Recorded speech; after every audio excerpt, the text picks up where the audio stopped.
Eto na, makinig mga miyembro at pensyonado ng SSS.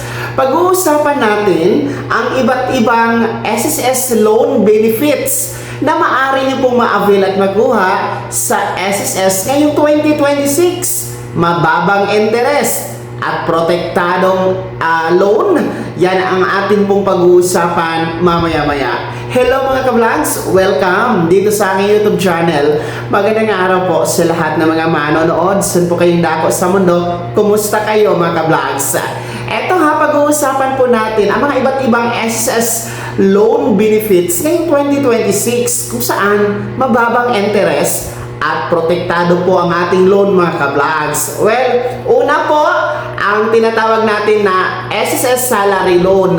Ang SSS Salary Loan, napakaganda nito ngayon kasi meron pong update at meron pong revision sa SSS Salary Loan kung saan nga po inanunsyo mismo ng SSS na ito po ay mababang interest na lang. From 10% ay 8% na lang po ito per annum.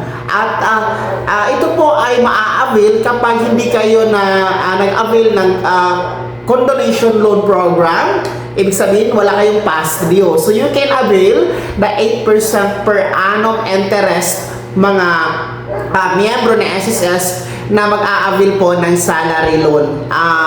Isa pa sa kagandahan dito, pwede po kayong mag-renew ng SSS salary loan after 6 months ng pagbabayad. No? Pwede niyo po yan i-renew. Basta, wala po kayong past due, no? At hindi kayo po nag-avail ng condonation loan program sa loob ng 5 taon. So, napakaganda, no? Kasi, dati kasi, every year pwede i-renew. Ngayon, mas pinababa, every 6 months na po. So, that's the SSS salary loan para sa ating mga SSS members na gusto po mag-avail dito mga ka-vlog. So, kailangan lamang dito ay 3 years po ang contribution ninyo o 36 months na hulog mga ka-vlogs at meron pong 6 na buwan na hulog for the past sa loob po ng 12 months o 1 taon mga ka-vlogs. So, andyan pa rin po ang ating SSS salary loan. Pangalawa po,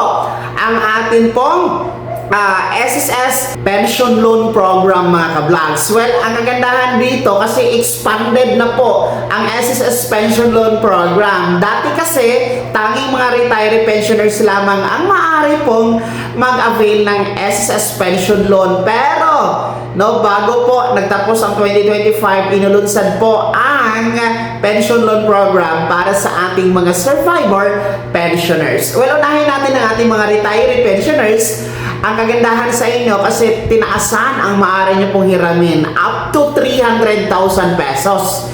And yan po ay babayaran ninyo sa loob ng 24 months o 2 taon mga ka-vlogs.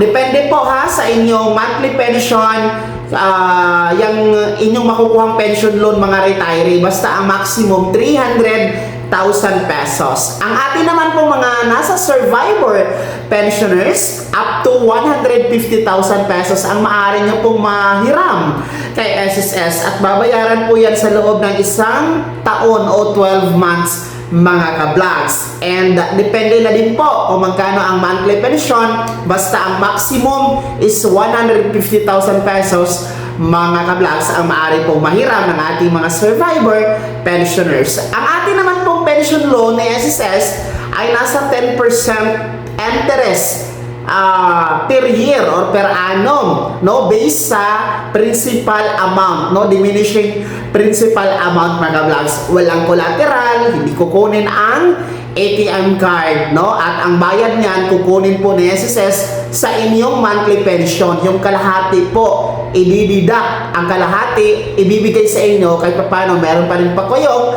magagamit. So napakaganda ng ating pension loan program mga ka-vlogs. Well, pangatlo po na SSS loan benefit na maaari pong mahiram kay SSS. Naku po, kakalunsad lang ito, no? Noong December 10, 2025, ang emergency loan program, which is para ito sa mga nasalantaon at naapektuhan po ng mga kalamidad, natural disasters, At ang LGU po ninyo ay nasa ilalim ng state of calamity. Kasi maaari kayong humiram ng up to 20,000 pesos. Depende po sa inyong monthly contribution. Ha? So, yan po ay inanunsyo mismo ni Pangulong Bongbong Marcos kasama ng SSS, no? At ang kagandahan dito sa emergency loan program, mababa din po ang interest, 7% lamang per annum. And nagsimula nga po siya December 10 at magtatapos ito ngayon pang December 9, 2026. So isang taon ito na roll out mga ka-vlogs na pwede nyo pang ma-avail, ha? Sa mga gusto mag-avail ng emergency loan program.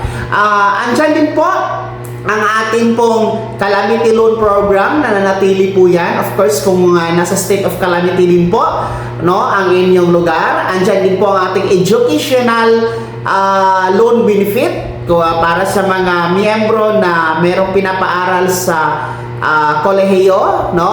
Pwede kayo mag-avail ng educational loan program ni SSS, no? And then meron tayong inalunsad noong November na SSS Loan Light para po ito sa mga gustong humiram ng mababang halaga lamang, no? Base sa pangangailangan, up to 20,000 pesos lang doon po ito.